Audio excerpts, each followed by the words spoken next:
Après le décès de mon mari, ma belle-fille m'a expulsée de chez moi. Durant la réunion pour la succession, elle m'a projeté sa tasse de café au visage en me lançant. « Alors, on s'amuse bien à vivre avec les chiens errants ?» Lorsque le notaire a lu l'estimation de mon patrimoine, elle en a eu le sang glacé. Je suis heureuse de vous avoir ici. Suivez mon histoire jusqu'au bout et écrivez en commentaire la ville depuis laquelle vous m'écoutez, pour que je voie jusqu'où mon récit a voyagé. Jamais je n'aurais imaginé me retrouver à 66 ans, sans domicile. Pourtant, me voilà, debout sur le perron de ce qui fut ma maison pendant 38 ans, agrippant une unique valise tandis que ma belle-fille, Chloé, jetait mes affaires sur la pelouse, comme si j'étais une vulgaire vagabonde. « Tu ne peux pas faire ça, Chloé, » ai-je dit, ma voix n'étant qu'un murmure. Mes mains tremblaient à cause de l'air froid de novembre ou du choc de la situation. Je ne saurais le dire. C'est aussi ma maison. Chloé s'est tournée vers moi, ses mains à la manucure impeccable sur les hanches. Elle portait une de ces tenues de yoga de luxe qui coûtaient plus cher que mon budget mensuel de course. Ses cheveux blonds étaient tirés en une queue de cheval faussement négligée, qui avait probablement demandé 1 heure de travail à son coiffeur. « C'était ta maison, Amélie !» a-t-elle articulé, insistant sur chaque mot comme si elle s'adressait à une enfant. « Henri n'est plus là, et je ne dirige pas une œuvre de charité pour les vieilles femmes incapables de subvenir à leurs besoins. » Les voisins commençaient à s'attrouper. Madame Dubois, d'à côté, faisait semblant d'arroser ses géraniums déjà morts, tout en tendant le cou pour mieux voir. Les Martin, de l'autre côté de la rue, n'essayaient même pas d'être discrets. Ils se tenaient sur leur porche, chuchotant entre eux. Je me suis occupée d'Henri pendant 42 ans, ai-je dit, ma voix se raffermissant malgré les larmes qui menacèrent de déborder. J'ai élevé ton mari. J'ai aidé à élever tes enfants. Toute ma vie est dans cette maison. Chloé a ri, un rire glacial qui me retourna l'estomac. Ta vie, Amélie? Soyons honnêtes. Tu as été un poids mort pendant des années. Henri te subvenait. Et maintenant qu'il est parti, je ne vais pas prendre le relais. C'est alors que mon petit-fils, Léo, est apparu au coin de la maison, traînant derrière lui mon vieux fauteuil à bascule. Le même fauteuil où j'avais bercé Henri-Paul bébé pour l'endormir, où je m'étais assise d'innombrables nuits quand il faisait des cauchemars, où je l'avais attendu pendant son adolescence. « Je le mets où, maman ?» a demandé Léo à Chloé, sans même me regarder. « Pile pour le vide-grenier », a dit Chloé sans hésiter. La plupart de ces vieilleries ne valent pas la peine d'être gardées de toute façon. J'ai senti quelque chose se briser en moi. Pas mon cœur. Il se fissurait lentement depuis les funérailles d'Henri il y a 3 semaines. C'était quelque chose de plus profond qui m'avait soutenu toutes ces années. Ce fauteuil appartenait à ma mère, ai-je dit en m'avançant vers Léo. S'il te plaît, c'est tout ce qui me reste d'elle. Chloé s'est interposée entre nous, le visage crispé par l'agacement. Tout ce qui se trouve dans cette maison m'appartient désormais, Amélie. Henri a tout laissé à son fils, et son fils m'a tout laissé à moi.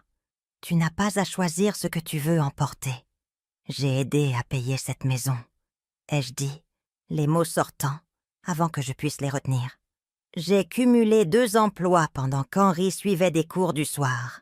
J'ai fait des ménages chez d'autres personnes pour que nous puissions payer le crédit. Et Henri a apprécié cela, j'en suis sûre, dit Chloé avec une fausse compassion. Mais c'était il y a des décennies. Qu'as-tu apporté dernièrement? Quand as-tu payé une facture pour la dernière fois ici? Quand as-tu fait autre chose que prendre de la place et manger notre nourriture?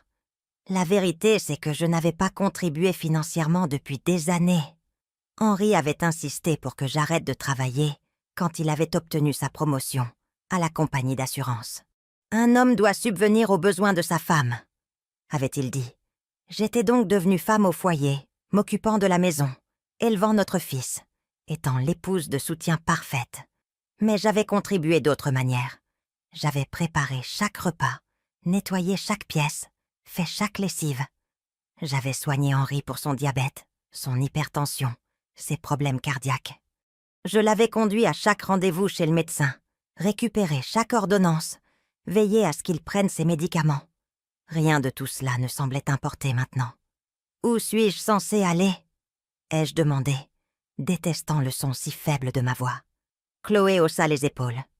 Il y a une belle résidence pour seniors à environ 20 minutes d'ici, très abordable, ou peut-être un de ces hôtels longue durée, jusqu'à ce que tu trouves une solution. Je suis sûre qu'une personne avec ton expérience peut trouver un petit travail. Elle a dit « expérience », comme si c'était un gros mot. Ma petite fille Manon est sortie de la maison avec une boîte de mes photographies. Un instant, j'ai cru qu'elle me les apportait, mais elle a posé la boîte à côté des poubelles. « Manon, ma chérie », ai-je dit en tendant la main vers elle, « ce sont des photos de ton père quand il était petit. Des photos de toi et Léo bébé. » Manon a regardé sa mère puis moi. Maman dit qu'on doit se concentrer sur l'avenir, pas vivre dans le passé. C'était comme recevoir une gifle. Manon avait passé d'innombrables heures avec moi, à regarder ses albums photos, à écouter des histoires sur l'enfance de son père, à découvrir notre histoire familiale. Maintenant, elle jetait tout cela comme si ça n'avait aucune importance. « Tu as jusqu'au coucher du soleil pour prendre tes affaires », a dit Chloé en consultant sa montre Apple. « Après ça, tout ce qui restera sera donné ou jeté. » J'ai regardé les vestiges épars de ma vie, des vêtements jetés dans des sacs poubelles, des livres que j'avais lus 100 fois, les figurines en céramique que j'avais collectionnées au fil des ans, tout ce qui constituait qui j'étais, étalé sur la pelouse comme des débris après une tornade. « S'il te plaît, » ai-je dit une dernière fois, « laisse-moi rester jusqu'à ce que je trouve un endroit. Je ne dérangerai pas. Je resterai dans la chambre d'amis. J'aiderai aux tâches ménagères. Non. » La voix de Chloé était sans appel. « J'ai déjà parlé à un agent immobilier pour mettre cette maison sur le marché. Une maison de cette taille, c'est trop pour moi. Et les enfants à entretenir. Nous allons prendre plus petit. Peut-être quelque chose avec une piscine. » Elle allait vendre la maison où Henri et moi avions ramené notre fils nouveau-né de l'hôpital. La maison où nous avions célébré des anniversaires de mariage et des fêtes. La maison où Henri était mort dans son sommeil, il y a à peine 3 semaines, alors que je lui tenais la main. Le camion de déménagement s'est garé devant la maison et le visage de Chloé s'est illuminé de soulagement. « Timing parfait », a-t-elle dit au déménageur. « Tout ce qui est sur la pelouse doit aller au box de stockage numéro 47. Je vous donnerai l'adresse. » J'ai alors compris que tout avait été planifié. Chloé n'avait pas juste décidé ce matin de me mettre dehors. Elle s'y préparait. Elle avait loué un box de stockage, appelé les déménageurs, probablement déjà contacté l'agent immobilier. Elle attendait la mort d'Henri pour se débarrasser de moi. Pendant que les déménageurs chargèrent mes affaires dans leur camion, je suis restée là, me sentant comme un fantôme, regardant sa propre vie être effacée. Les voisins regardèrent toujours, certains secouant la tête en signe de désapprobation, mais aucun n'intervenant pour m'aider. Madame Dubois s'est finalement approchée, le visage plein de pitié. « Amélie, ma chérie, si je peux faire quoi que ce soit, elle s'en sortira. » l'interrompit Chloé avant que je puisse répondre. « Amélie est plus forte qu'elle en a l'air, n'est-ce pas, Amélie ?» Je n'osais pas parler. Si j'ouvrais la bouche, j'avais peur de hurler ou de m'effondrer complètement. Quand le camion a été chargé et qu'il s'est éloigné, Chloé m'a tendu une carte de visite. « C'est l'entrepôt de stockage. Tu as 30 jours pour décider ce que tu veux faire de tes affaires avant qu'ils ne commencent à facturer des frais mensuels. 30 jours. 66 ans de vie réduits à 30 jours dans un box de stockage. » Alors que Chloé se retournait pour rentrer dans la maison, ma maison, la maison qui n'était plus la mienne, elle s'est arrêtée et m'a regardée. « Oh, et Amélie, ne viens pas traîner ici et déranger les enfants. Ils ont besoin de stabilité en ce moment, pas de rappel de vieux souvenirs tristes. » La porte s'est refermée derrière elle, avec une finalité qui a résonné dans ma poitrine. Je suis restée sur le trottoir tenant ma valise, regardant les lumières s'allumer aux fenêtres de la maison où j'avais vécu la majeure partie de ma vie d'adulte. Pour la première fois depuis les funérailles d'Henri, je me suis mise à pleurer. Pas les larmes dignes que j'avais versées au cimetière, mais des sanglots laids et désespérés qui secouaient tout mon corps. Je n'avais nulle part où aller, personne à appeler, et moins de 200 € sur mon compte courant. Mais alors que je restais là dans l'obscurité grandissante, une phrase de Chloé résonnait dans mon esprit. « Qu'as-tu apporté dernièrement ?» Si seulement elle connaissait la vérité sur ce que j'avais réellement apporté toutes ces années. Si seulement elle connaissait le secret que j'avais gardé caché, même à Henri lui-même. Elle était sur le point de découvrir que sous-estimer Amélie Dubois était la plus grande erreur de sa vie. L'hôtel du crépuscule n'était pas le genre d'endroit où j'avais imaginé séjourner. La moquette était tachée, les murs fins, et une odeur de cigarette et de désinfectant flottait en permanence comme un nuage. Mais c'était tout ce que je pouvais me permettre avec ma petite pension de réversion. Et le gérant avait eu la gentillesse de me faire un tarif à la semaine quand je lui avais expliqué ma situation. 3 semaines s'étaient écoulées depuis que Chloé m'avait mise dehors, et j'apprenais ce que signifiait être invisible. À l'épicerie, les caissières me regardaient à travers, en scannant mes marques de distributeur et mes articles en promotion. À la laverie, les plus jeunes me bousculaient comme si je n'étais pas là. Même au club pour seniors, où j'avais commencé à déjeuner 2 fois par semaine, parce que c'était gratuit.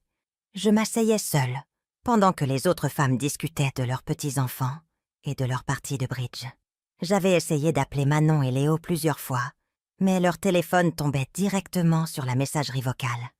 Quand j'ai finalement réussi à joindre Manon, elle avait été froide et distante. « Maman dit qu'on ne doit pas se mêler des problèmes d'adultes », avait-elle dit, sa voix semblant répéter. « Elle dit que tu trouveras une solution et que tu en sortiras plus forte. » Des problèmes d'adultes, comme se retrouver sans abri à 66 ans, étaient devenus une sorte d'exercice de développement personnel. J'étais passée en voiture devant la maison 2 fois, espérant surprendre les enfants quand Chloé n'était pas là. Mais la 2e fois, Chloé était sortie en trombe de la porte d'entrée, le visage tordu de fureur. « Je t'ai dit de ne pas venir ici !» avait-elle crié assez fort pour que tout le quartier l'entende. « Les enfants ne veulent pas te voir, Amélie. Tu ne fais que les perturber avec tes drames. » Des drames ? C'est ainsi qu'elle appelait le fait d'être jetée hors de ma propre maison. Maintenant, je passais mes journées dans la chambre de l'hôtel à regarder des jeux télévisés et à essayer de faire durer mes petites économies le plus longtemps possible. J'avais postulé à quelques emplois, à temps partiel. Vente, service de nettoyage, tout ce qui accepterait une femme de mon âge. Mais jusqu'à présent, rien n'avait abouti. Le pire n'était pas la chambre exiguë ou les taches douteuses sur le couvre-lit. Ce n'était même pas la façon dont les autres résidents de l'hôtel me regardaient avec pitié, se demandant clairement ce que j'avais fait de mal pour finir là. Le pire, c'était de voir les publications de Chloé sur les réseaux sociaux. Je n'avais jamais été sur Facebook auparavant, mais l'une des autres femmes du club pour seniors m'avait montré comment rechercher le profil de Chloé sur son téléphone. Tous les quelques jours, Chloé postait des photos de la maison, de nouveaux meubles qu'elle avait achetés, des rénovations qu'elle prévoyait, des dîners de famille, avec les enfants, ayant l'air heureux et bien nourris. Dans les légendes, elle parlait de nouveaux départs, de se concentrer sur l'avenir et d'enseigner aux enfants l'indépendance et l'autonomie. Elle donnait l'impression que me mettre dehors avait été une sorte de précieuse leçon de vie pour Léo et Manon. Les commentaires de ses amis étaient le pire. « Tellement fière de toi de prendre ta vie en main. Les enfants ont l'air tellement plus heureux déjà. C'est incroyable comme la maison semble plus légère sans cette énergie négative. » L'énergie négative. Voilà ce que 38 ans à maintenir une famille unie était devenu. J'avais commencé à tenir un carnet, y notant des souvenirs d'Henri et de notre vie ensemble, craignant que, si je ne les consignais pas quelque part, ils disparaîtraient complètement. À en croire Chloé, c'était comme si ces années n'avaient jamais existé. Comme si je n'avais jamais existé du tout. Mais j'avais existé. C'est moi qui étais restée éveillée toute la nuit quand Henri-Paul avait eu une pneumonie à 7 ans. C'est moi qui l'avais conduit à l'entraînement de foot tous les mardis et jeudis pendant 6 ans. C'est moi qui l'avais aidé avec ses devoirs, qu'il avait écouté pratiquer le saxophone, qu'il avait consolé quand sa première petite amie lui avait brisé le cœur. Où était Henri-Paul maintenant? Chloé prétendait qu'il était occupé par son travail, en déplacement pour son poste de commercial. Mais je n'avais pas eu de nouvelles de lui depuis les funérailles. Mon propre fils avait disparu de ma vie aussi complètement que s'il n'était jamais né.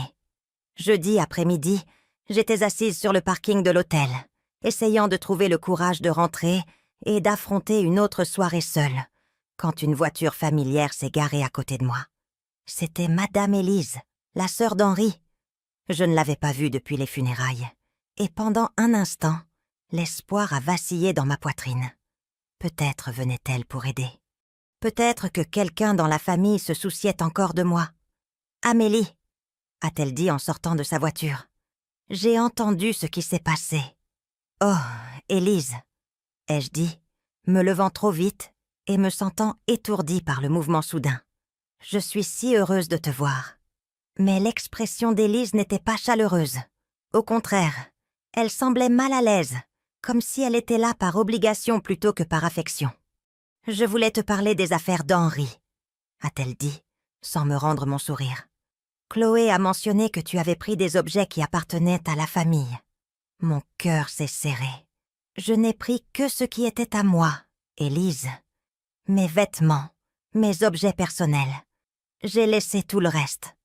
Chloé dit que tu as pris la montre d'Henri, celle qui appartenait à notre père.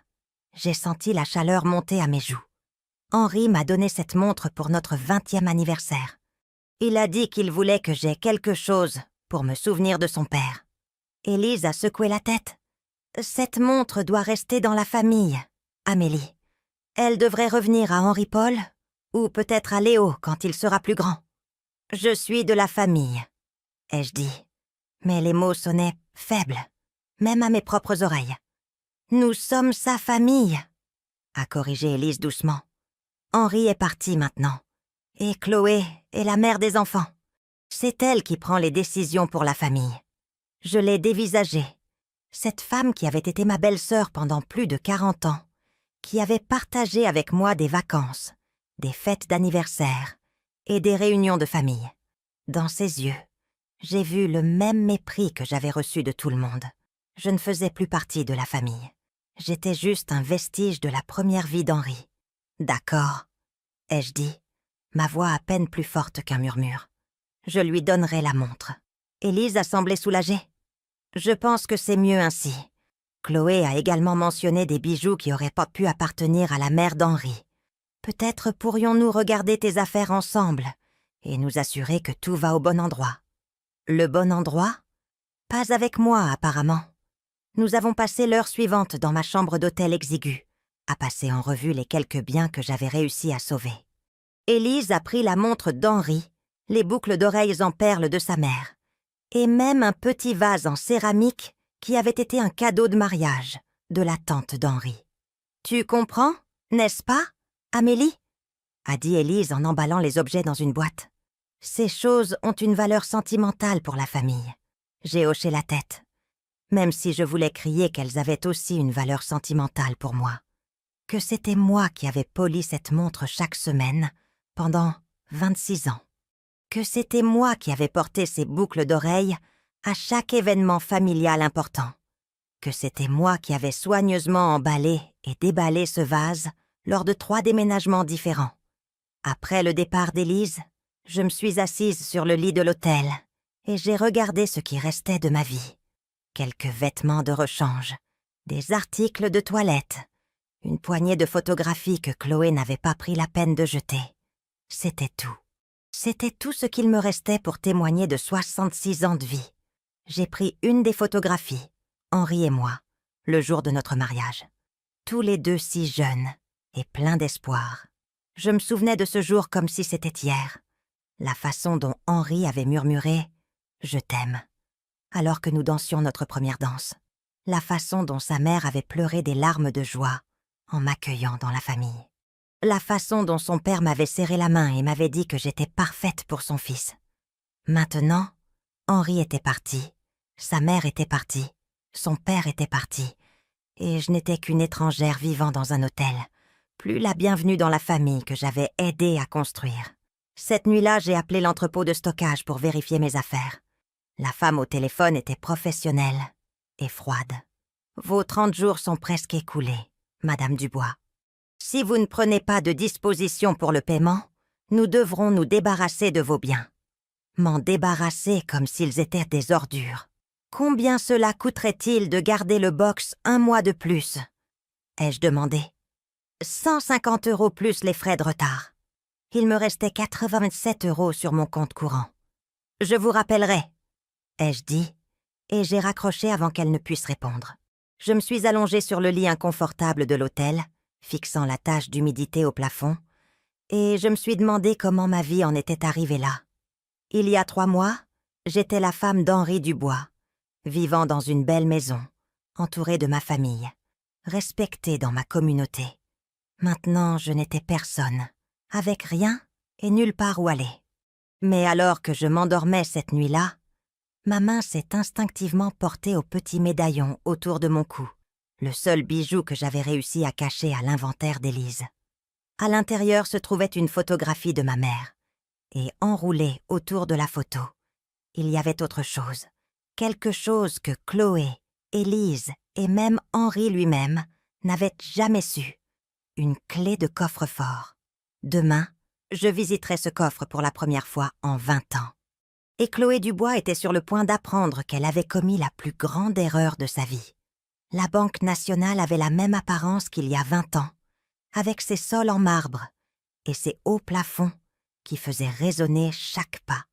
J'étais assise dans la salle d'attente, serrant mon sac à main si fort que mes jointures étaient devenues à blanches, pendant qu'un jeune banquier vérifiait mon identité et récupérait le coffre-fort que je n'avais pas touché depuis 1983. Mes mains tremblaient en insérant la clé. Et pendant un instant, je me suis demandé si j'avais tout imaginé. Peut-être que le coffre serait vide. Peut-être que la jeune femme effrayée, qui avait ouvert ce compte 40 ans plus tôt, s'était leurrée sur ce qu'elle construisait. Mais quand la porte en métal s'est ouverte, tout était exactement comme je l'avais laissé. Des piles de papier soigneusement organisées et enveloppées dans des sacs en plastique pour les protéger du temps.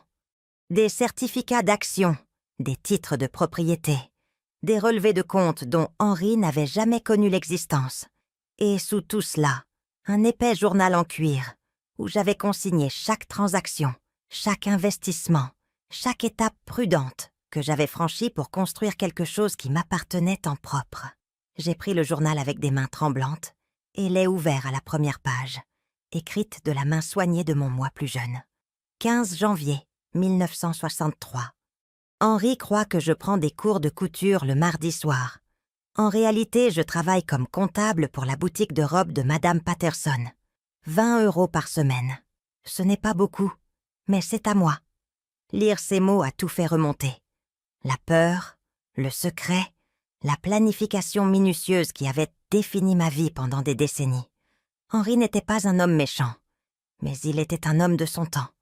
Il croyait profondément que les épouses ne devaient pas travailler, que le travail d'un mari était de subvenir aux besoins et celui d'une femme de tenir la maison.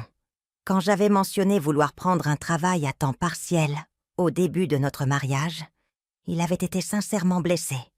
« Es-tu en train de dire que je ne peux pas m'occuper de ma propre famille ?»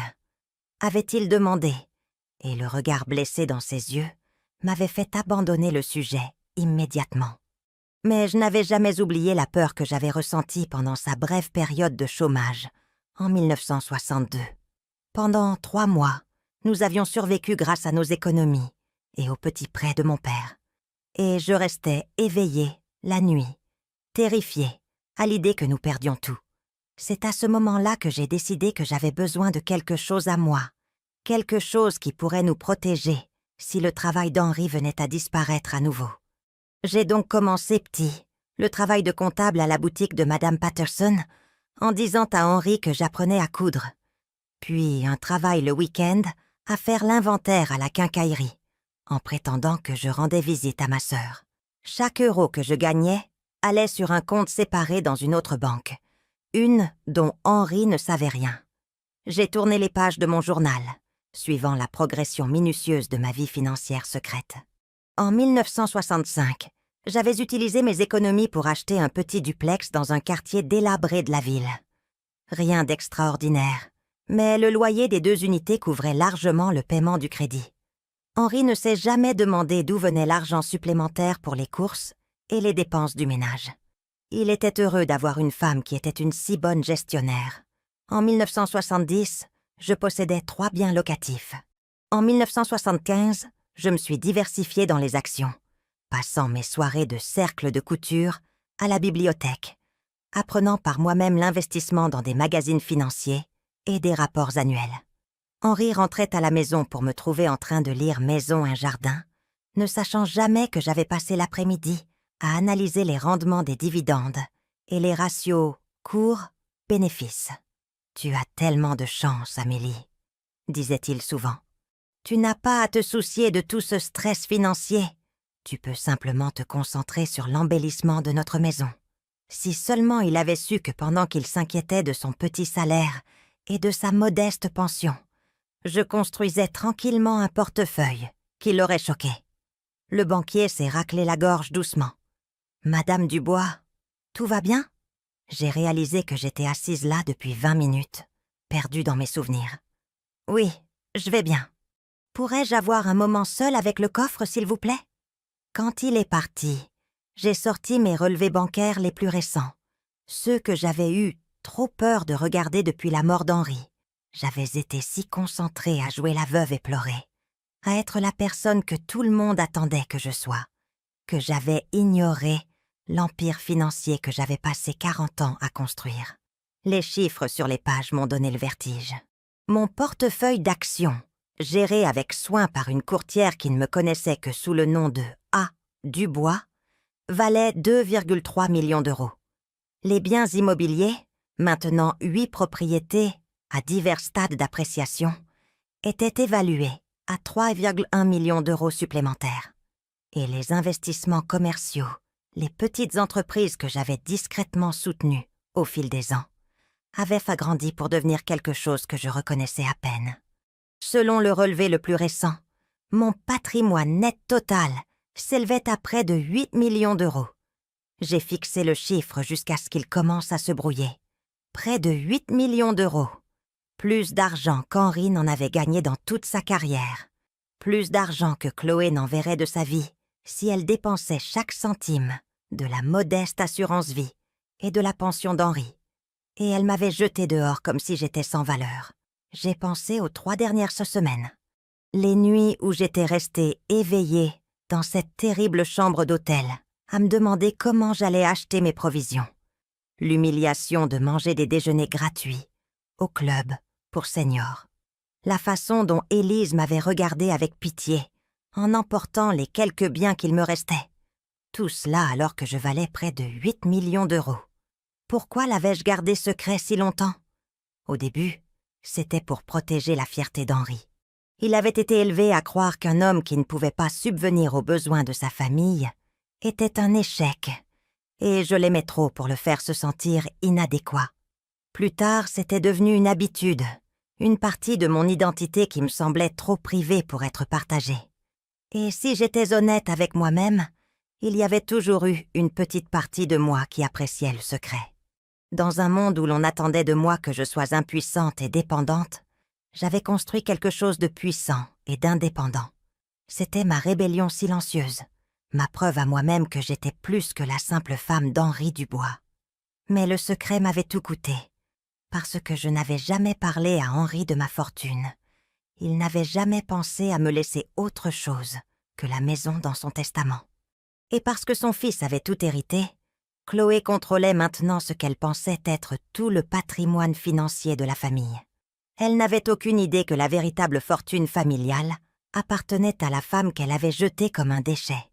J'ai sorti mon téléphone et appelé ma courtière, une femme nommée Nathalie, avec qui je travaillais depuis 15 ans, mais que je n'avais jamais rencontrée en personne. « Madame Dubois ». La voix de Nathalie était chaleureuse et professionnelle. « J'ai été si désolée d'apprendre le décès de votre mari.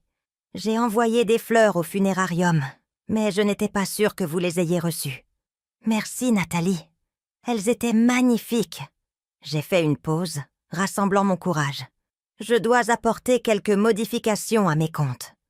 Bien sûr. En quoi puis-je vous aider aujourd'hui? J'ai pris une profonde inspiration. Je veux liquider une partie de mes avoirs. Je vais avoir besoin d'un accès à des liquidités assez rapidement. De combien parlons-nous? J'ai regardé autour de la petite salle des coffres, pensant au visage suffisant de Chloé, alors qu'elle jetait mes affaires sur la pelouse, pensant à la façon dont elle avait ri quand j'avais dit que la maison contenait ma vie, pensant à ses publications sur les réseaux sociaux, sur les nouveaux départs et l'énergie négative. 2 millions pour commencer, ai-je dit. J'ai quelques achats à faire. Il y a eu une brève pause. C'est une liquidité assez importante, Madame Dubois. Puis-je vous demander ce que vous prévoyez? Je veux m'assurer que nous structurons cela de la manière la plus avantageuse fiscalement possible. J'ai souri pour la première fois depuis des semaines. J'achète une maison, Nathalie. Une maison bien précise. Après avoir raccroché, je suis restée dans la salle des coffres pendant 1 heure de plus, passant en revue chaque document, chaque relevé, chaque preuve de la vie que j'avais construite en secret. Certains investissements avaient mieux performé que je ne l'avais jamais rêvé. Une petite entreprise technologique que j'avais soutenue au début des années 90 valait maintenant plus que ma maison d'origine. Un bien immobilier commercial que j'avais acheté sur un coup de tête avait triplé de valeur lorsque la ville avait construit un centre commercial à proximité. J'avais été brillante, prudente et patiente. Tout ce que Chloé pensait savoir de moi était faux. Quand j'ai finalement quitté la banque, je me sentais différente. Pas seulement à cause de l'argent, même si cela en faisait partie. Pour la première fois depuis la mort d'Henri, je me sentais à nouveau moi-même. Pas la veuve impuissante que tout le monde plaignait. Pas le fardeau que Chloé avait rejeté, mais Amélie Dubois, la femme qui avait tranquillement bâti un empire pendant que tout le monde autour d'elle supposait qu'elle n'était qu'une femme au foyer. J'ai conduit jusqu'à la bibliothèque municipale et j'ai passé le reste de l'après-midi à faire des recherches sur les registres de propriété et les annonces immobilières. Au moment où je suis partie, j'avais un plan. Chloé pensait qu'elle avait gagné en me mettant à la porte. Elle pensait qu'elle s'était débarrassée du poids mort, qu'elle avait ouvert la voie à son héritage, qu'elle avait assuré l'avenir de ses enfants. Elle n'avait aucune idée que le poids mort qu'elle avait rejeté était sur le point d'acheter le terrain juste sous ses pieds. Le lendemain matin, j'ai appelé l'agent immobilier de Chloé. Selon l'annonce que j'avais trouvée en ligne, elle demandait 450 000 € pour la maison. La maison que j'avais aidé à payer, la maison où j'avais élevé mon fils, la maison où j'avais passé 40 ans de ma vie. Je voudrais faire une offre, ai-je dit à l'agente.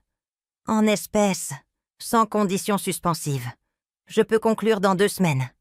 L'agente semblait excitée. C'est merveilleux. À quel prix pensiez-vous? J'ai pensé au visage de Chloé quand elle m'avait traité de poids mort.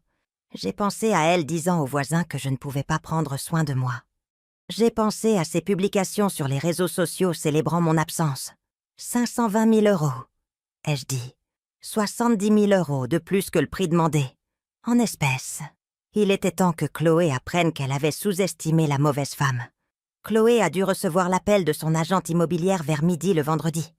Je le sais parce qu'à 12h47, mon téléphone a commencé à sonner avec un numéro que j'avais bloqué des semaines auparavant. Comme je n'ai pas répondu, les appels ont continué. 7 fois en 10 minutes avant qu'elle n'abandonne finalement et ne commence à envoyer des SMS. Qui essaie d'acheter ma maison? Amélie, je sais que c'est toi d'une manière ou d'une autre. Appelle-moi tout de suite ou j'appelle la police.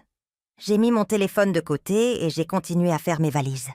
Après 3 semaines à l'hôtel du Crépuscule, je déménageais dans un appartement meublé en centre-ville. Rien d'extraordinaire mais propre et respectable en attendant que l'achat de la maison se finalise.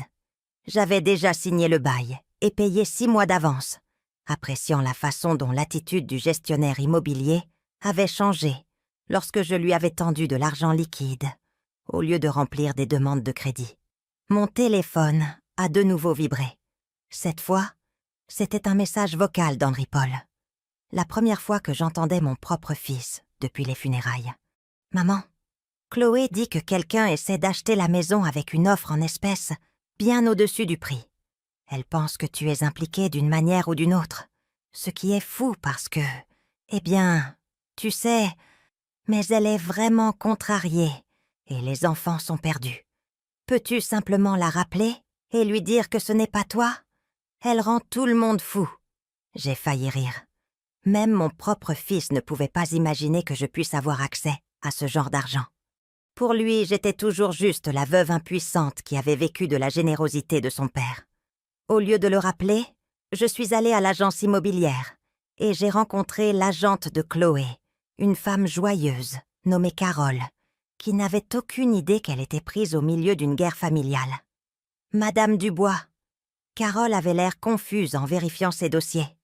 « Je suis désolée, mais vous avez le même nom de famille que la vendeuse. Êtes-vous apparentée ? Je suis la veuve d'Henri Dubois, » ai-je dit simplement. La maison appartenait à mon défunt mari. L'expression de Carole est passée à la confusion et à l'inquiétude. « Oh mon Dieu, je pense qu'il y a peut-être un malentendu ici. Madame Chloé Dubois est celle qui vend la propriété. Elle l'a héritée de son défunt mari. Ce serait mon fils, ai-je expliqué. Il l'a hérité de mon mari, son père. Mais Chloé est libre de la vendre, bien sûr. Je suis simplement intéressée à l'acheter comme un bien d'investissement. » Le mensonge est venu facilement. J'avais eu 40 ans de pratique pour cacher la vérité. Carole a regardé ses dossiers, clairement mal à l'aise. « Eh bien, votre offre est certainement attractive. Madame Dubois, Chloé Dubois, espérait obtenir le prix demandé, mais 70 000 € de plus, c'est assez généreux. Puis-je vous demander pourquoi vous êtes intéressée par cette propriété en particulier ? » Je lui ai fait mon sourire le plus innocent. Elle a une valeur sentimentale. Lundi matin, Carole a appelé pour me dire que Chloé avait accepté mon offre. Elle avait aussi apparemment exigé de savoir qui était l'acheteur. Et quand Carole lui a dit que c'était la veuve d'Henri Dubois, il y a eu, selon les mots diplomates de Carole, une sacrée réaction.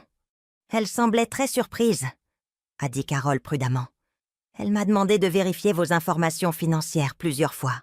Je l'ai assurée que votre offre en espèces était légitime et que nous pourrions conclure dès que vous seriez prête. Je ne pouvais qu'imaginer la réaction de Chloé. Elle avait probablement passé le week-end à essayer de comprendre comment je pouvais avoir accès à ce genre d'argent. Dans son esprit, je survivais avec ma pension et vivais dans un hôtel. L'idée que je puisse acheter une maison d'un demi-million avec de l'argent comptant devait lui sembler impossible. Elle avait toujours été curieuse à propos de l'argent, même quand Henri était en vie. Je me souvenais de la façon dont elle étudiait nos factures quand elle nous rendait visite, faisant de petits commentaires sur le coût de la vie, sur la chance qu'avait Henri d'avoir une pension stable. Elle avait une fois demandé directement à Henri combien il avait économisé pour sa retraite, et il avait été embarrassé par la question.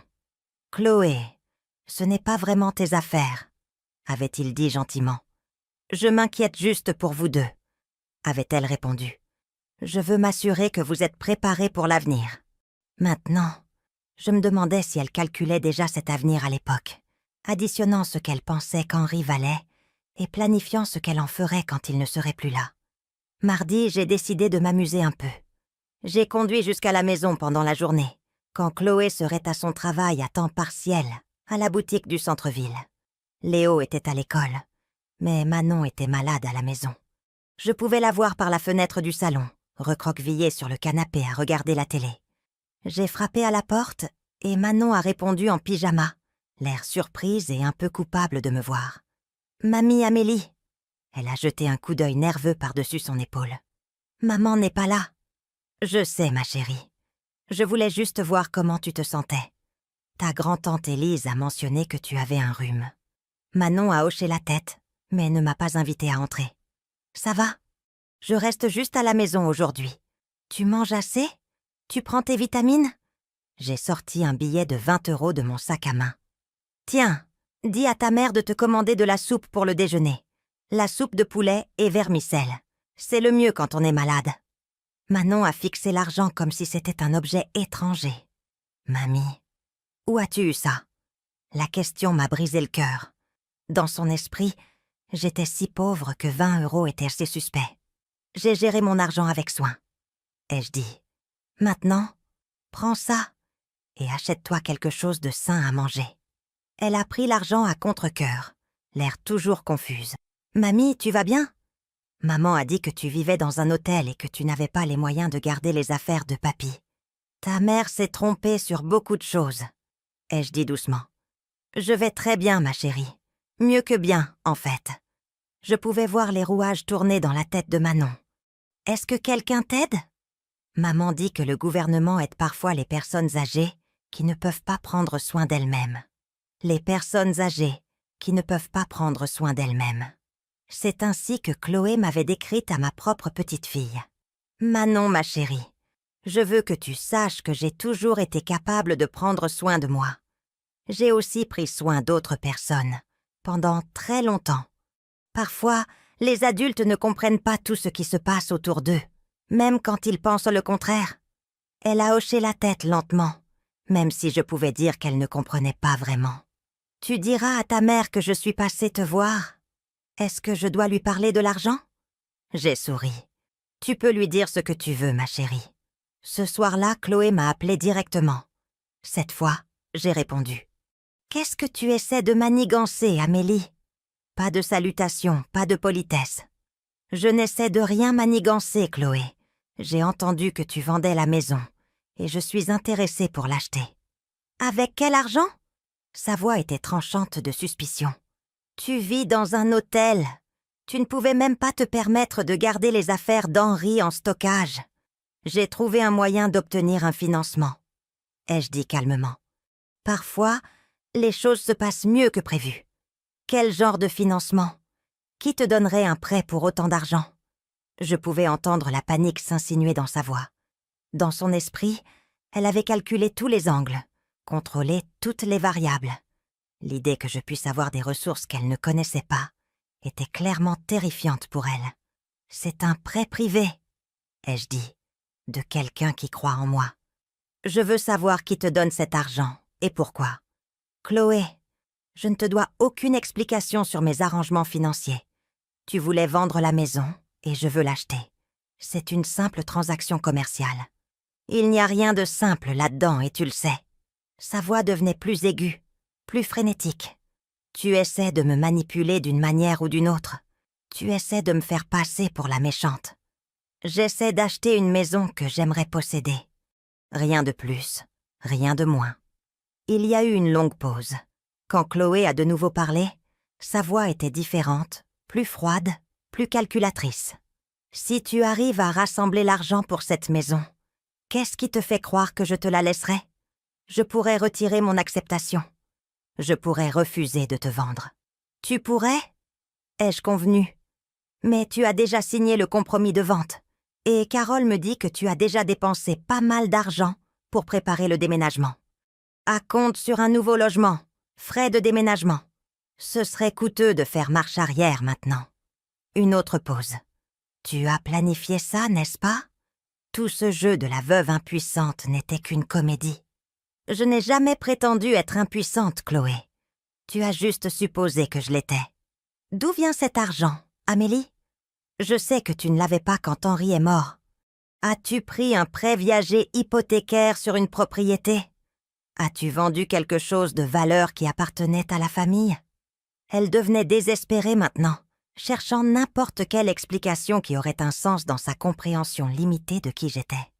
L'argent est à moi, Chloé. Il a toujours été à moi. C'est impossible. Henri t'a entretenu pendant tout votre mariage. Tu n'as jamais travaillé. Tu n'as jamais contribué financièrement.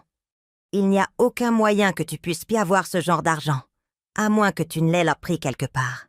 J'ai senti une colère familière monter dans ma poitrine. Le même sentiment que j'avais eu quand elle avait jeté mes affaires sur la pelouse. Tu ne sais rien de mes contributions à cette famille, Chloé. Tu ne sais absolument rien de moi. J'en sais assez. Je sais que tu prépares quelque chose et je vais découvrir quoi. La ligne est devenue silencieuse. J'ai posé mon téléphone et j'ai regardé autour de mon nouvel appartement, pensant aux paroles de Chloé. Elle avait raison sur un point. J'avais planifié cela, d'une certaine manière. Pas consciemment, pas dans un esprit de vengeance. Mais pendant 40 ans, j'avais construit quelque chose qui pourrait me protéger quand j'en aurais le plus besoin. Je n'avais simplement jamais imaginé que j'aurais besoin de protection contre ma propre famille. Le lendemain matin, j'ai reçu un appel de Carole. « Madame Dubois, j'ai des nouvelles inhabituelles. La vendeuse demande des documents supplémentaires sur votre financement. Elle veut une preuve de fonds, des relevés bancaires, des lettres de vérification de votre prêteur. C'est assez inhabituel pour une transaction en espèces, n'est-ce pas? Très inhabituel. Normalement, une attestation de fonds est suffisante. Elle semble préoccupée par... Eh bien, elle a mentionné quelque chose sur des différends familiaux et vouloir s'assurer que tout est légitime. » J'ai souri. « Dites à Chloé qu'elle peut avoir toute la documentation qu'elle souhaite. Organisez une réunion pour vendredi matin. J'apporterai tout ce qu'elle a besoin de voir. » « Vous êtes sûr? Vous n'êtes pas obligé de fournir ce niveau de détail? » « J'en suis sûre. Il est temps que certaines choses soient clarifiées. » Vendredi matin ne pouvait pas arriver assez vite. Chloé pensait qu'elle allait m'exposer comme une fraudeuse, prouver que j'essayais, d'une manière ou d'une autre, d'arnaquer mon chemin pour acheter la maison. Au lieu de cela, elle était sur le point d'apprendre que la femme qu'elle avait rejetée comme un poids mort sans valeur valait plus d'argent qu'elle n'en avait jamais rêvé. Et ce n'était que le début. Le cabinet d'avocat de Maître Lefebvre était situé dans l'un de ces vieux immeubles du centre-ville, avec de hauts plafonds et des boiseries sombres, censées vous donner l'impression que des affaires importantes s'y déroulaient. Je suis arrivée 15 minutes en avance, portant la robe bleu marine que j'avais mise pour les funérailles d'Henri, la seule tenue formelle que j'avais réussi à sauver de la purge de Chloé. Chloé était déjà là quand je suis entrée dans la salle de conférence, assise au bout d'une longue table en acajou, avec une pile de papier devant elle. Elle avait amené des renforts. Henri-Paul était assis à sa droite, l'air mal à l'aise dans une chemise froissée, et Élise était assise à sa gauche, arborant la même expression désapprobatrice qu'elle avait eue quand elle avait pris la montre d'Henri dans ma chambre d'hôtel. « Amélie, » dit Élise avec un sourire crispé, « je suis surprise de te voir ici. »« Vraiment ?» J'ai posé mon sac à main et j'ai pris place en face d'eux. Chloé a demandé cette réunion pour discuter de la documentation financière. J'ai supposé que toute la famille voudrait être impliquée. L'avocat de Chloé, un homme mince avec des lunettes à monture métallique, s'est raclé la gorge. Madame Dubois, l'aînée des Madame Dubois. Je dois préciser que cette réunion est quelque peu irrégulière. Ma cliente a des inquiétudes quant à la source des fonds pour l'achat de votre maison, et elle a demandé la vérification de votre capacité financière. Bien sûr, ai-je dit agréablement. J'ai apporté tout ce que vous avez demandé.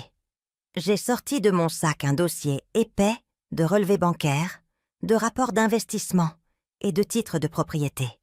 En les étalant sur la table, j'ai vu les yeux de Chloé s'écarquiller légèrement. Ce sont les relevés de mes comptes courants et d'épargne principaux, ai-je dit en montrant le premier jeu de papier.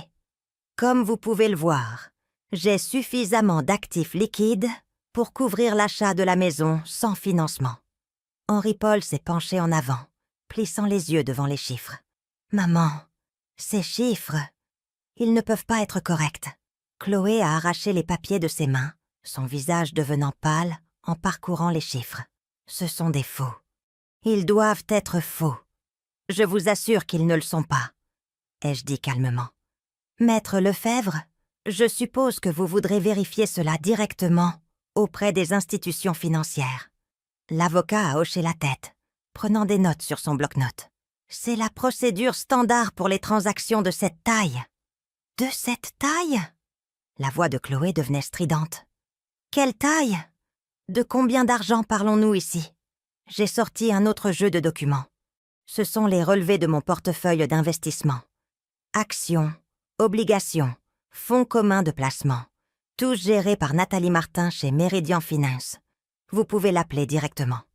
Élise a pris l'un des relevés, ses mains tremblant légèrement. « Amélie, ça dit que tu as plus de 2 millions d'euros rien qu'en actions. 2,3 millions la semaine dernière. » Ai-je corrigé. « Le marché a été bon pour moi. Henri-Paul me regardait comme s'il ne m'avait jamais vu auparavant. « Ah, maman, d'où vient cet argent ? Papa n'a jamais parlé d'investissement. Ton père n'était pas au courant, » ai-je dit simplement. La pièce est tombée dans le silence. Chloé feuilletait frénétiquement les papiers, son visage passant par des expressions de choc, de confusion et de rage grandissante. « C'est impossible, » dit-elle finalement. « Henri t'a entretenu pendant tout votre mariage. Tu n'as jamais travaillé. Tu n'as jamais eu accès à ce genre d'argent. » J'ai de nouveau fouillé dans mon sac à main et j'ai sorti mon journal en cuir, celui que j'avais gardé caché dans le coffre-fort pendant 40 ans. En fait, j'ai pas mal travaillé. Je ne l'ai juste pas dit à Henri. J'ai ouvert le journal à la première page et j'ai commencé à lire à haute voix. 15 janvier 1963. Henri croit que je prends des cours de couture le mardi soir. En réalité, je travaille comme comptable pour la boutique de robes de Madame Patterson. 20 € par semaine. Chloé m'a arraché le journal des mains. « C'est ridicule. Tu inventes tout ça. Continue à lire, » ai-je dit. Mars 1965. Utiliser mes économies pour acheter un duplex rue des Ormes. Le loyer des 2 unités couvre le crédit avec 300 € de reste par mois. Élise secouait lentement la tête. « Amélie, si c'est vrai, pourquoi ne nous as-tu jamais rien dit ? Pourquoi garder ça secret si longtemps ? » « Parce qu'Henri n'aurait pas compris, » ai-je dit. C'était un homme bon, mais c'était un homme de son temps. Il avait besoin de sentir qu'il subvenait aux besoins de sa famille. S'il avait su que je travaillais, s'il avait su que je bâtissais un patrimoine de mon côté, cela aurait blessé sa fierté. Henri-Paul parcourait d'autres papiers. « Maman, certaines de ces propriétés, je reconnais ces adresses. Ce duplex rue des Ormes, tu le possèdes toujours ? Je possède 8 biens locatifs maintenant, » ai-je dit. Plus de l'immobilier commercial. Et j'ai été une associée silencieuse dans plusieurs petites entreprises au fil des ans. Chloé a frappé la table de sa main si fort que tout le monde a sursauté. Tu es en train de me dire que pendant qu'Henri se tuait à la tâche dans cette compagnie d'assurance, s'inquiétant des fonds pour l'université et de l'épargne retraite, tu étais assise sur des millions d'euros ? Je construisais la sécurité financière de notre famille, ai-je dit fermement. Henri n'a jamais eu à s'inquiéter de l'argent parce que je m'assurais que nous en aurions toujours assez. En lui mentant, en trompant ton propre mari, j'ai senti ma colère monter. En le protégeant, en m'assurant que si quelque chose arrivait à son travail, s'il tombait malade, si la compagnie d'assurance faisait faillite, nous ne perdrions pas tout. Ce qui, soit dit en passant, s'est avéré être une bonne décision quand il a eu sa première crise cardiaque et n'a pas pu travailler pendant 6 mois. Henri-Paul avait l'air confus, mais l'assurance invalidité de papa a couvert cette période. L'assurance invalidité de ton père couvrait 60% de son salaire, ai-je dit. Le reste venait de mes revenus locatifs. Comment penses-tu que nous avons réussi à garder la maison, à te maintenir à l'université, à conserver le même niveau de vie ?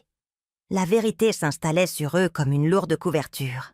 Pendant 40 ans, ils avaient si pensé qu'Henri était le fondement financier de notre famille. Ils ne s'étaient jamais demandé d'où venait l'argent supplémentaire quand les temps étaient durs. Jamais demandé comment nous semblions toujours avoir assez pour les urgences et les dépenses imprévues. Chloé parcourait toujours mes papiers, ses mains tremblant de rage. Même si tout cela est vrai, même si tu as réussi à cacher des millions d'euros à ton propre mari, ça ne change rien. Henri a tout laissé à son fils, et Henri-Paul m'a tout laissé à moi. C'est l'héritage légal. Tu as absolument raison, ai-je dit. Les actifs d'Henri sont allés à Henri-Paul, et les actifs d'Henri-Paul te sont revenus. Mais mes actifs m'appartiennent. Élise a pris la parole, sa voix incertaine. Amélie, sûrement une partie de cet argent provenait des revenus d'Henri au fil des ans.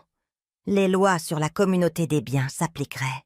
Si Henri avait été au courant de l'argent et y avait contribué, a interjeté l'avocat. Mais si Madame Dubois a bâti ce patrimoine de manière indépendante, en utilisant des revenus dont son mari n'était pas au courant, il serait probablement considéré comme un bien propre. Le visage de Chloé était maintenant rouge vif. C'est insensé. On ne peut pas être marié à quelqu'un pendant 42 ans et lui cacher des millions d'euros. Je le pouvais et je l'ai fait, ai-je dit calmement. Chaque mardi soir où je disais à Henri que j'étais au cercle de couture, j'étais en fait chez mes clients de comptabilité, où je vérifiais mes propriétés. Chaque samedi où je disais que je faisais du shopping avec des amis, je rencontrais des entrepreneurs ou des locataires potentiels. Chaque fois que je lui disais que j'avais fait une bonne affaire sur les courses, c'était parce que mes revenus locatifs couvraient maintenant nos dépenses ménagères. Henri-Paul me regardait comme s'il ne m'avait jamais vue. « Maman, pourquoi ne me l'as-tu pas dit? Même après la mort de papa, pourquoi n'as-tu rien dit ?» La question est restée en suspens, et pendant un instant, j'ai senti le poids de toutes ces années de secret. Pourquoi ne leur avais-je pas dit? Pourquoi avais-je laissé Chloé me jeter hors de ma propre maison alors que j'avais le pouvoir de l'arrêter? Parce que je voulais voir qui vous étiez vraiment, ai-je dit finalement. Je voulais voir comment vous me traiteriez quand vous pensiez que je n'avais rien à offrir. Le silence qui a suivi était assourdissant. Chloé a été la première à parler, sa voix à peine plus forte qu'un murmure. « Tu m'as laissé te mettre à la porte.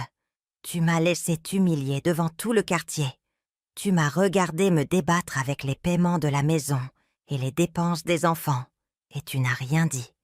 Je t'ai regardé célébrer le fait de te débarrasser de moi, ai-je corrigé. Je t'ai regardé poster sur les réseaux sociaux à propos de ton nouveau départ et de ton soulagement d'avoir éliminé l'énergie négative. Je t'ai regardé dire à mes petits-enfants que j'étais trop vieille et inutile pour faire partie de leur vie. Henri-Paul a enfoui son visage dans ses mains. « Oh mon Dieu, maman, qu'avons-nous fait ?» Chloé s'est levée brusquement, sa chaise raclant le sol. « Non, je ne vais pas te laisser retourner la situation et nous faire passer pour les méchants. Tu as trompé tout le monde. Tu as menti à ta propre famille pendant des décennies. J'ai protégé ma famille pendant des décennies, ai-je dit en me levant pour lui faire face. Mais cette famille n'existe plus maintenant. Henri est mort, et tu as clairement fait savoir que je n'étais pas la bienvenue dans la nouvelle version. J'ai fouillé une dernière fois dans mon sac à main, et j'ai sorti une épaisse enveloppe. Maître Lefebvre, voici les documents pour l'achat de la maison. Comme vous pouvez le voir, je paie comptant. 70 000 € de plus que le prix demandé. J'aimerais conclure le plus tôt possible. Le visage de Chloé est devenu blanc. Tu ne peux pas faire ça. Je peux faire ce que je veux avec mon argent, Chloé. Tout comme tu l'as fait avec celui d'Henri. J'ai rassemblé mes documents financiers et je les ai remis dans mon dossier. Je pense que nous avons terminé ici. Maître Lefebvre, veuillez me faire savoir quand la signature est prévue. Alors que je me dirigeais vers la porte, la voix de Chloé m'a suivie, aiguë et désespérée. Ce n'est pas fini, Amélie. Je vais me battre. Je trouverai un moyen de prouver que cet argent n'est pas vraiment à toi. Je me suis arrêtée à la porte et je me suis retournée pour la regarder. Chloé, j'ai 40 ans de documentation prouvant chaque euro que j'ai gagné et chaque investissement que j'ai fait. J'ai des témoins, des partenaires commerciaux et des institutions financières qui peuvent vérifier mon histoire. Qu'est-ce que tu as, toi? Elle a ouvert la bouche, mais aucun mot n'est sorti. C'est ce que je pensais, ai-je dit. Profite bien du reste de ton nouveau départ. En sortant de cette salle de conférence, je pouvais entendre Chloé pleurer derrière moi. Pas des larmes de tristesse, mais des larmes de rage et d'incrédulité. Elle avait bâti tout son avenir sur l'hypothèse qu'elle héritait de tout ce qui avait de la valeur dans la famille d'Henri. Elle n'avait jamais imaginé que la vieille femme sans valeur qu'elle avait jetée valait plus que tout le reste combiné. Mais le meilleur était encore à venir, car l'achat de la maison n'était que le début de ce que j'avais prévu pour Chloé Dubois. 3 semaines après la réunion au cabinet d'avocat, je me tenais dans l'allée du 12 rue des Tilleuls, ma maison maintenant, regardant un camion de déménagement s'éloigner. Chloé avait contesté la vente jusqu'au tout dernier moment, engageant son propre avocat pour contester la transaction, exigeant des enquêtes sur mes finances, essayant même de prétendre que j'avais d'une manière ou d'une autre contraint Henri-Paul à me vendre la maison en dessous de la valeur du marché. Rien de tout cela n'avait fonctionné. Chaque document que j'avais fourni était légitime. chaque relevé bancaire vérifié, chaque titre de propriété authentique. Après 40 ans de tenue de registre minutieuse, mon empire financier était inattaquable. La maison semblait différente maintenant qu'elle m'appartenait, à nouveau. Non pas que quelque chose ait physiquement changé, mais parce que je la voyais avec des yeux différents. Ce n'était pas la maison familiale où j'avais vécu sous la tolérance d'Henri. C'était ma propriété, achetée avec mon argent, m'appartenant entièrement. J'ai traversé les pièces lentement, observant les changements que Chloé avait apportés pendant son bref mandat de propriétaire. Nouvelle peinture dans le salon, différents rideaux dans la cuisine, luminaires mis à jour dans les salles de bain. Elle avait dépensé pas mal d'argent pour s'approprier les lieux. De l'argent qu'elle avait emprunté sur l'assurance vie d'Henri, de l'argent qu'elle devait maintenant à des sociétés de cartes de crédit et ne pouvait pas rembourser. Mon téléphone a vibré avec un SMS de Nathalie, ma conseillère financière. Clôture de la maison confirmée, fonds transférés. Je voulais aussi vous informer que l'agent immobilier de la Dame Dubois a appelé pour s'informer de vos autres propriétés. Je lui ai dit que nous ne divulguons pas les informations sur nos clients. J'ai souri. Chloé essayait toujours de déterminer l'étendue de ma richesse, espérant probablement trouver une faiblesse qu'elle pourrait exploiter. Elle ne comprendrait jamais que j'avais passé 4 décennies à me rendre inexploitable. Un autre SMS est arrivé, celui-ci d'Henri Paul. « Maman, pouvons-nous parler ?» J'essaie de digérer tout ce qui s'est passé au cabinet d'avocat. J'ai l'impression de ne plus savoir qui tu es. Celui-là m'a serré la poitrine. Ma relation avec mon fils nécessiterait une reconstruction minutieuse, si elle pouvait être reconstruite. Il luttait avec la prise de conscience que tout ce qu'il avait cru sur sa famille était faux, que sa mère douce et effacée était en fait une millionnaire secrète qui avait tiré les ficelles en coulisses pendant des décennies. Mais avant de pouvoir me concentrer sur la guérison de cette relation, j'avais une dernière affaire à régler. J'ai conduit jusqu'à la résidence des Lilas, le complexe d'appartements où Chloé avait déménagé après avoir été forcée de vendre la maison. C'était un endroit décent, pas luxueux, mais propre et sûr, bien plus agréable que l'hôtel où elle s'attendait à ce que je vive indéfiniment. L'appartement de Chloé était au 2e étage. J'ai monté les escaliers lentement, mes genoux me rappelant que j'étais toujours une femme de 66 ans, indépendamment de ma fortune. Quand j'ai frappé à la porte, il y a eu une longue pause avant qu'elle ne s'ouvre. Chloé avait l'air terrible. Ses cheveux n'étaient pas lavés, ses vêtements froissés, et ses yeux étaient rouges, soit à cause des pleurs, soit du manque de sommeil, soit des deux. Derrière elle, je pouvais voir des cartons de déménagement empilés partout, comme si elle vivait dans des boîtes en carton depuis des semaines. « Qu'est-ce que tu veux ?» a-t-elle demandé sans m'inviter à entrer. Je voulais voir comment tu t'installais. Elle a ri amèrement. M'installer ? Je me noie, Amélie. Les cartes de crédit que j'ai utilisées pour rénover la maison sont au maximum. Les frais de déménagement ont anéanti ce qui restait de l'assurance vie d'Henri. J'ai à peine les moyens de payer cet endroit, et je ne peux certainement pas me permettre les augmentations de loyer dont il parle pour l'année prochaine. Je suis désolée d'entendre ça. Es-tu vraiment désolée? Ou es-tu ici pour te vanter? J'ai regardé par-dessus son épaule dans l'appartement où je pouvais voir Manon et Léo, assis sur un canapé qui semblait venir d'un magasin d'occasion. Ils m'ont fait un signe timide, et j'ai répondu de même. « Je suis ici pour te faire une offre, » ai-je dit. Les yeux de Chloé se sont plissés. « Quel genre d'offre? » Je possède plusieurs biens locatifs. L'un d'eux est une belle maison de 3 chambres, à environ 10 minutes de l'école des enfants. Les locataires actuels déménagent le mois prochain. Je ne peux pas me permettre de louer une maison, Amélie. J'ai à peine les moyens de payer cet appartement. Le loyer serait de 400 € par mois. Chloé m'a dévisagée. 400 €? C'est impossible. Une maison de 3 chambres se loue au moins 1200 € dans ce quartier. Pas ma maison, pas pour toi. Elle est restée silencieuse un long moment, et je pouvais voir son esprit travailler, essayant de trouver le piège. « Pourquoi ferais-tu ça ?» a-t-elle finalement demandé. « Parce que malgré tout ce qui s'est passé entre nous, Manon et Léo sont toujours mes petits-enfants. Ils ne devraient pas avoir à souffrir parce que leur mère a pris de mauvaises décisions. De mauvaises décisions? La voix de Chloé a commencé à monter. De mauvaises décisions. C'est toi qui as menti à tout le monde pendant 40 ans. C'est toi qui as trompé ton propre mari. C'est toi qui m'as laissé m'humilier en te mettant à la porte, alors que tu aurais pu l'arrêter à tout moment. Tu as raison, ai-je dit calmement. J'aurais pu l'arrêter. J'aurais pu te parler de mon argent le jour où tu m'as mise à la porte de ma maison. J'aurais pu te faire un chèque pour couvrir les frais funéraires d'Henri, au lieu de te voir stressée à cause du coup.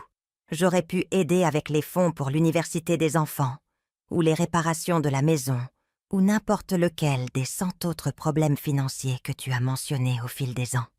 Chloé pleurait maintenant, des larmes laides qui faisaient s'encouler son maquillage. Alors pourquoi ne l'as-tu pas fait? Parce que je voulais voir qui tu étais vraiment quand tu pensais que je n'avais rien à offrir. Je voulais voir si la femme que mon fils a épousée ferait preuve de gentillesse envers une vieille veuve impuissante, ou si elle la jetterait comme un déchet dès qu'elle deviendrait gênante. Les mots sont restés en suspens entre nous comme un jugement. « Et maintenant tu sais, » a dit Chloé doucement. « Maintenant je sais. » J'ai sorti de mon sac à main un contrat de location que j'avais fait rédiger par mon avocat. L'offre tient. 400 € par mois, charges comprises, bail mensuel. Donc si tu trouves quelque chose de mieux, tu peux partir à tout moment. Chloé a pris les papiers avec des mains tremblantes. Quel est le piège? Il doit y avoir un piège. Pas de piège. Mais il y a des conditions. Comme ne pas dire du mal de moi aux enfants. Tu n'essaies pas de les monter contre moi ou de les empoisonner avec ton ressentiment. Quels que soient nos problèmes, nous les gardons entre nous. Chloé a hoché la tête lentement. Et tu trouves un travail. Un vrai travail. Pas de la vente à temps partiel. Quelque chose qui peut te soutenir et contribuer à l'avenir de tes enfants. Je t'offre un moyen de te remettre sur pied. Pas un passe-droit permanent. Elle est restée silencieuse un long moment, lisant le contrat de location. « Amélie, je ne comprends pas pourquoi tu fais ça après tout ce que je t'ai dit, tout ce que je t'ai fait subir. Je le fais pour Manon et Léo, et peut-être un peu pour Henri-Paul, qui aura besoin que sa famille guérisse de tout ça. Et Henri-Paul? Lui as-tu parlé? » J'ai secoué la tête. Il n'est pas encore prêt. Il est trop en colère et confus en ce moment. Mais finalement, il voudra comprendre pourquoi j'ai gardé l'argent secret. Pourquoi j'ai laissé les choses se dérouler comme elles l'ont fait. Quand il sera prêt à avoir cette conversation, je serai là. Chloé a essuyé ses yeux avec le dos de sa main. J'ai été horrible avec toi. J'ai dit des choses terribles. Je t'ai traité comme si tu ne valais rien. Oui, c'est vrai. Et tu es toujours prête à m'aider?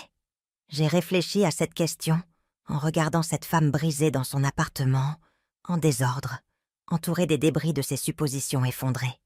L'aidais-je par gentillesse, par culpabilité, par un désir de prouver que j'étais meilleure que sa cruauté? Peut-être était-ce un peu de tout ça. Ou peut-être était-ce quelque chose de plus simple. Chloé, j'ai passé 40 ans à cacher qui j'étais vraiment, parce que j'avais peur de la réaction des gens à la vérité. J'ai construit des murs autour de moi pour protéger mes secrets. Et ces murs m'ont isolé même des personnes que j'aimais le plus. Je ne veux plus vivre comme ça. J'ai fait une pause, choisissant mes mots avec soin. Je ne fais pas ça pour te punir ou pour prouver à quel point je suis généreuse. Je le fais parce que s'accrocher à la colère et au ressentiment ne serait qu'une autre forme de prison. Et j'ai connu assez de prison. Chloé a signé le bail avec des larmes coulant toujours sur son visage. Alors que je me préparais à partir, elle m'a attrapé le bras. « Amélie, penses-tu qu'il y ait une chance que nous puissions recommencer? Pas revenir à ce que c'était, mais peut-être construire quelque chose de différent. » Je l'ai regardée un long moment.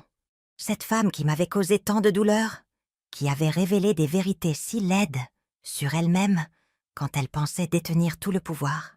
Je ne sais pas, ai-je dit honnêtement, mais je pense que nous devons toutes les deux à ces enfants d'essayer. 6 mois plus tard, j'étais dans mon jardin, le jardin derrière la maison qui était vraiment la mienne maintenant.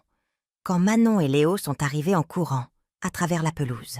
Chloé avait tenu parole pour la recherche d'emploi et travaillait maintenant comme assistante administrative dans un cabinet médical.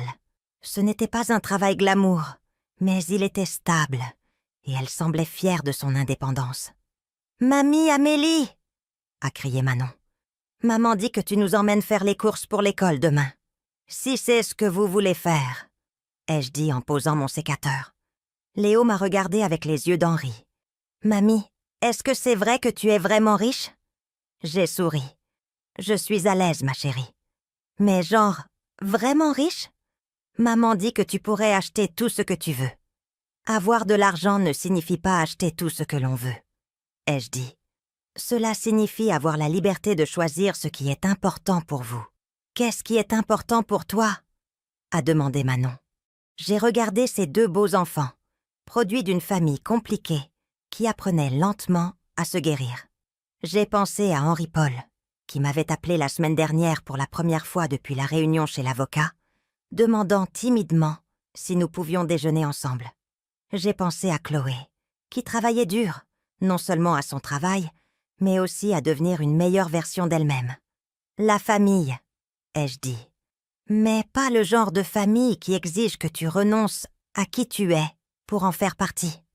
Le genre de famille qui t'aime exactement pour qui tu es.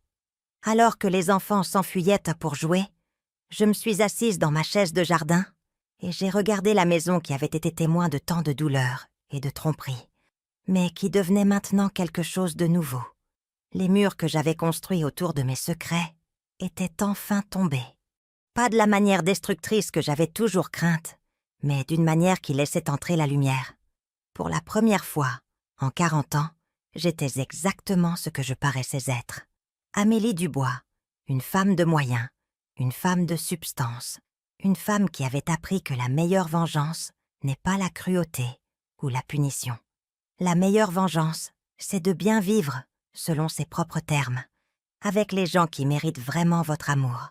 Et je vivais enfin pleinement bien. Maintenant, je suis curieuse à votre sujet, vous qui écoutez mon histoire.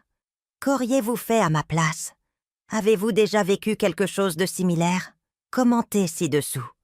Et en attendant, je vous laisse sur l'écran final 2 autres histoires qui sont les favorites de la chaîne et qui vous surprendront certainement.